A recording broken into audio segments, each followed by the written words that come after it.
изненадена од моите вкусови во кујна. Да. Само опуштите. Мене ми е вистински уживање денеска да направиме повторно посебен рецепт, иако требаше со грчки јогурт, меѓутоа свативме дека немаме чија. Да, немаме чија и Марко одма тука некои нови ретумбации, ако е тоа македонскиот израз. Турбуленција. Зама никогаш да не е досадно во кујната, да. Јас... Што ни е потребно? Е црно чоколадо, во случајот 72%. Јас не знам што ќе биде ова. Знаеш дека фан сум на една фантастична дама од Турција, една турчинка која што прави фантастични рецепти, брзи. Е сега... Па кажи ја да ја споделиме? Ајде, добро. Па ти тоа... Хачики како ти беше? Ичи јаго. Ичие. Како беше? Ичиго, ичие. Ичиго, ичие. Чико, се нешто така. Дали се сеќаваш во една прилика кога ги смеевме гледачите со јапонските изрази? Како не можам да го заборавам. Се што ни е потребно да имате чоколадо не за готвење. Чоколадо, ова е во случајот 72% какао најдовна. Да. Кое што ќе биде комбинирано со... Строго само здраво со Марко. Строго само здраво. Го комбинираме со? Овесно брашно го смелевме и ќе направиме бомбици. А меѓутоа ќе ставиме авокадови па да видиме тоа како ќе излезе. Да видиме како ќе излезе твој нов рецепт. Може ќе ни се приклучи. Секогаш велиме дека во кујната никогаш не ни е досадно, особено па и тако е Марко во прашање. Не се знае што да не бидам сега претенциозен за време на ноќта. Ама вкусни се рецептите. Вчера го пробав криспито. Да, за тоа не се сомневаме, тоа е сите тука потврдуваме. И затоа се радуваме. Така што ти оставаме работата тебе, а она што во продолжение треба да го и овој начин интересен како да стопите чоколадо, ако не можете со тенџере. Ќе ставите малку топла вода. Да, ќе добиете малку ќе биде по водена структурата, меѓутоа битно е постигнат ефектот. Може би овој трик ќе биде добреден и на нашата Ана Спасовска, која што утрово веќе ја гледаме со видео и ја поздравуваме од нашето студио, од нашата кујна, каде што ти спомена Фана, стандардно си подготвуваме по нешто интересно. Те посакуваме добро утро, се надеваме дека си добра и наспана меѓу другото. Добро утро, јас сум супер, насмана, како и секогаш. Многу ми е мило што го открив делот од вашата утринска програма, јас го немав гледано досега и вчера кога го добив повикот, се изненадив и навистина ми се допаѓа. Да, да имаш една македонска песна. Сакала да го пробам. Учам од најдобриот. Тоа ти си Марко леле.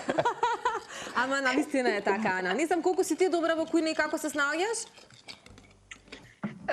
Всушност не сум баш добра во кујна. Ќе дојдеш на часове кај нас. Доволно време поминувам во кујна, можеби и сум добра во кујна. Кога добивам нека желба да сготвам нешто, се покажува како добро, меѓутоа не е тоа многу често. Така, времето и обврските си го прават своето. Но ние секогаш велиме, затоа и тука така функционираме, нудиме кратки, брзи, едноставни, а гледаме да се тоа здрави рецепти. Имаме малку подоцна во емисијата и оброк на денот, каде што со нутриционисти тоа го правиме, но ете тоа можеби за некоја друга прилика. Ана, прво ти благодариме што ја прифати нашата покана, утрово да се разбудиме заедно. Ми спомена дека си утрински човек, дали тоа од секогаш така важело? Како и кога најчесто го започнуваш денот, односно утрото, и какви ти се утринските ритуали? Што е она прво нешто што го правиш кога ќе отвориш очи, нели, и нормално ќе помине оној хигиенски ритуал? Значи, уште од мала, уште навика од училиште, си станувам околу 7 часот. И тоа ми е останато и до ден денес така се движи кај мене, бидејќи сметам дека кога рано ќе ми започне денот, продуктивноста ми е на многу повисоко ниво и сум среќна заради тоа, бидејќи барем таа навика е окей. Моето утро започнува со да видиме со какао. Какао, добро. Јас ќе ти наздравам со кафето мое. Браво, Ана. И на мојата мајка. Поздрав за мама. Поздрав за мама. Мама не гледа. Со најголема чест, баш вака ми е драго што можеме да ја будиме сега, да го будиме семејството на нас. Ана, што значи тоа, дека кафето малку подоцна во текот на денот или воопшто не конзумираш кафе? Воопшто не конзумирам кафе. Значи си во тимот на Марко. Тимот мој, Ана, во мојот тим си. Да знаеш дека сме малцинство, не сме мнозинство за жал, меѓутоа се Ама има се броиме. повеќе, Има. да. Ана никогаш Да. не пиеше кафе или никогаш одлучи да ја направиш таа промена? Никогаш не сум пиела кафе. Имам И пијам. немам ни желба искрено да почнам, бидејќи знам дека не ми годи кафето и знам Нити дека влие добро. какаото е тоа што мене ме прави среќна и што ми дава енергија во текот на денот. Некогаш пијам чај, да не речем многу често пијам чај. Зависи и до расположението. Можеби декември, јануари повеќе сум на чај, а вака пролетно летно време веќе Какао. си преминувам на какао. Прекрасно. Имаме рутина со моите родители, бидејќи јас се уште живам со нив и често патувам и сакам цело време додека сум тука во Македонија да поминам време со нив и тоа го правиме наутро. Тие си го взимаат своето прво кафе, јас со какаото, ќе си го прикажеме, ќе погледаме заедно телевизија и потоа во 8 часот сите почнуваат Секој со своите обврски. обврски. И ова е убав момент, Ана, и треба да го потенцираме. Ние утрово, ајде Марко, јапонската реченица? Ичиго и чие. Ичиго ичие. Тоа е да ја знаеш? Знаеш зашто зборуваме? Тоа е дека ја знам. треба да се живее во моментот. Добре? Добре. Инаку добро се Односно, садат сакав да потенцирам дека убаво е што се собирате фамилиарно, макар да е тоа и мал нели период од денот, но секој од нас треба да го прави тоа со своите најблиски, со своето семејство, затоа што во ова брзо време кога сите нели некаде брзаме, нешто чекаме и така натака, некако подзабораваме на основната работа, тоа е една конверзација или разговор со оние кои што ни се најблиски и не прават среќни. Ана, спомена некаде од 8 стартува работниот ден, работните обврски, какви се плановите за денеска? Што те чека на агенда? Значи, пред да Еве. легнам секоја вечер, имам план. Како да се одвива денот. Бидејќи Браво. бидејќи така сум најзадоволна од себе си кога ќе испланирам буквално. Нормално секогаш има исклучоци дека нешто не можам да завршам, меѓутоа се трудам секој дел од мојот планер да биде завршен. Испочитуван, така е. И што е на планот за денес? На планот за денес е Ајде. 7 часот дење, 8 часот појадок, 8:30 читање, бидејќи имам ново дело за учење, Фалстаф. Треба да прочитам историски работи, либрета и слично. 9:30 свирање корали, 11:30 виолина, 14 работа и 22 Zoom митинг. 22, тоа е вечер? 22 Вечер. часа. Значи денот кога завршува, Ана? Па 23, 24. Полно. Околу 23, бидејќи Зумот е по америчко време, различна временска зона и заради тоа е толку доцна. Инаку практикувам да се легнам порано. Тоа е Морам да добро, кажам, тоа е за да добро. станам Мислам дека спокојна. никој не може да го замени нашиот продуцент Гравче кој што во 9 часот 9:30 легнува. Тоа Јас е можам правило. некогаш и јас имам денови кога во 9 Да. сум во кревет. Меѓутоа, и тоа е ми едно нај- од поубавите ноќи. Да, инаку Ана, толку сакаме да направиме некое добро дружење и во студио. Интересно тоа што виолината тебе ти апсолутно мислам дека таа е вистинска езотерија во животот, меѓутоа за оние кои што не знаат, пred точно една календарска година, така Да, рековме тоа се со сакав Цеца. да споменам, бидејќи ја спомена Америка, бидејќи си диригент по професија и ги спомена сите овие работи кои што те чекаат како агенда во текот на денот. Пред некој ден си споделила дека пред една година, нели, се случи оној, па јас би рекла дека за тоа и се видовме тука во студио, изборувавме кога требаше да настапуваш на Кабрило фестивалот, ако добро го изговорив, поправиме ако погрешив. Па веројатно си евоцираш и убаво е вака да си евоцираш спомени за тоа што се случувало и кои се оние убави големи проекти кои што се веќе зад тебе. Цеце, баш вчера си мислев дали се сеќаваш дека во мај минатата година бев гостинка. Исто во Кај нас Фриската. во студио, да. Да. И многу убаво си поминавме, јас смрам, супер си Да. поминав. Се сеќавам И како ми не. беше зарадување дека токму после една година пак го гостувам и баш сум среќна заради тоа. Мојата посета, прва посета во Америка беше минатата година во јули. И јас никош Еве, јавно кажам, јас никогаш не сум била фан на Америка. Многу повеќе сум сакала да видам во Европа, заради тоа што не знам, едноставно се ни е поблиску, се е подостапно. Фамилијата, пријателите, сите се тука. И секогаш кога, бидејќи за мене образованието е од исклучително значење, јас од секогаш сакав да направам мастер студии надвор од нашата држава, за да се доусовршам секако. Од секогаш сакав тоа да биде во Европа. Меѓутоа, после моето прво искуство во Америка, каде што видов колку се е поразлично таму и колку повеќе прилики се пружаат таму, одлучив да се пријавам на приемниот испит во Хјустон, на еден од најпрестижните универзитети во Америка во сите области, не само во музиката.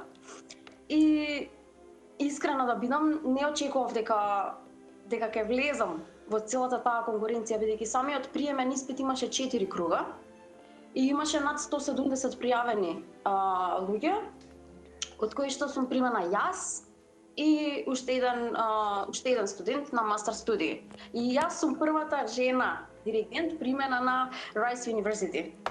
Тоа е огромен успех, да, апсолутно. Апсолутно огромен успех. И мора да признаеме дека е една од најдефицитарните можеби професии, се уште некако јам такво чувство, сме говореле, нели, да речеме и со твои колеги, една од најмладите си, ако не грешам, и она што е куриозитет. Имаш прилика виолината, според мене мислам дека ако не е можеби најтешкиот комплексен можеби жичен инструмент да се надладе, ќе ми потврдиш или можеби грешам, ја замени со диригентството, токму со ова, да речеме, твоја доктрина во случајот. Меѓутоа, она што е, ќе кажам, реткост и куриозитет, дека минатата година чинам дека како Европска престола на културата Темишвар Романија имаше прилика да диригираш 450 луѓе. Да, всушност тоа за мене беше едно од домелините искуства, бидејќи за прв пат во животот гледам толков ансамбл пред мене. И не само тоа, тој ансамбл беше составен од 3 различни оркестри и 6 различни хора. Значи, што би значило тоа вака да го објасниме? Значи, бидејќи беше европска престолнина на културата, тоа не беа само романски оркестри, туку беа и германски оркестри кои што беа дојдени во Романија. Значи, земаат група од 50 на луѓе и ја носат во Романија. Меѓутоа, претходно се прават пробите. И никој не знае како ќе се спојат всушност овие оркестри. Никогаш не свирале заедно, ме разбирате? И целиот тој процес беше навистина деликатен и за мене беше огромно задоволство. И прв пат јас сум работела со оркестри многу, меѓутоа бројот на учесници во оркестрите бил 80 до 90 луѓе максимално. А 450 за мене беше тоа е веќе, тоа се веќе неколку ансамбли што се вели во едно. И како изгледа сериозно тоа таква една дисциплина, 450 луѓе да можеш да ги диригираш, кој знае каква е таа сатисфакција духовна која што имаш, па и работна? Неверојатно, заради тоа што во хорот, тоест 2 хора имаше кои што беа од детски хорови. Децата колку беа дисциплинирани, ајде возрастните се знае, меѓутоа децата колку беа дисциплинирани за мене беше фасцинантно. Значи, прво се беше на ниво организација, тоа само да се изорганизира ми беше неверојатно. Потоа желбата и ентузијазмот кај луѓето беше исто неверојатно. Дисциплината беше неверојатна, така што целото искуство е незаборавна за мене. Прекрасно. Веруваме, Ана, веруваме и дека и оваа година ќе ти одбележат вака некои позначени работи и проекти на кои што верувам дека работиш. Можеме ли нешто да откриеме вака за пред крај, пред да те оставиме на агендата, на уживањето со твојата мајка и со остатокот од семејството? Остатокот од семејството за жал е на работа, инаку нив ќе ги прикажеше. Да, не, јас сакав, навистина сакав да доловам како изгледа за мене едно утро и навистина вака изгледа утрото, секако. И другите двајца би ги вклучила, меѓутоа еве не сум во можност. Што е на друго позначено што те очекува оваа година? Верувам дека работиш на големи вакви проекти. Така, значи, еден од тие проекти веќе се случи во март. бев многу изненадена кога бев поканата од Радио Франција, каде што јас сум често таму и учам и асистирам, меѓутоа ова беше еден многу важен проект за целата Франција, бидејќи се одбележуваше 150 годишнината на најважниот француски композитор Морис Равел. И јас бев асистент на целиот тој проект, кој што се снимаше за најпознатата француска издавачка куќа, Наив Рекордс. Така што целиот проект, дури во продукцијскиот дел бев вклучена во пробите, бев вклучена во целата организација на целиот проект. И сум исклучително среќна заради тоа. Нареден проект ми е во Минхен, месецов, значи месец април и месец мај, каде што ќе свирам виолина. Јас виолината не ја изоставив и не планирам никогаш да ја изоставам, бидејќи сметам дека таа е огромен дел од мене, бидејќи виолина свирам од 8 годишна возраст. Така што во Минхен ќе бидам водач на виолините на младата Минхенска филхармонија, младинската Минхенска филхармонија. Во Салцбург исто така ќе се одржи еден од концертите. Така што тоа ќе биде април и мај. Јуни одам последен пат, веројатно годинава во Париз. И потоа август минувам за Америка, каде што веројатно ќе ме очекуваат многу нови авантури. И едва чекам. Да, вака некако како звучи ми делува дека можеби во мај пак ќе се видиме да направиме вистина една година од гостувањето, се со целите да ги најавиме и сите овие убави работи, но и да ни раскажеш за овие кои што ќе бидат веќе до тогаш завршени. И да отсвириме малку некоја нота на виолина. И да отсвириме, да, не би било лошо со виолината тука. Ана, нас ни беше исклучително драго за твојата убава енергија што ни ја принесе нам, верувам и на гледачите и на оние кои што се пред ТВ екраните. Да, продолжи да ја култивираш таа фантастична твоја енергија. Како се вика мама? Мама се вика Слагјана. Поздрав до господја Слагјана, уште еднаш бакне ги испраќаме до господја Слагјана. Ете, господја Слагјана, поздрав голем.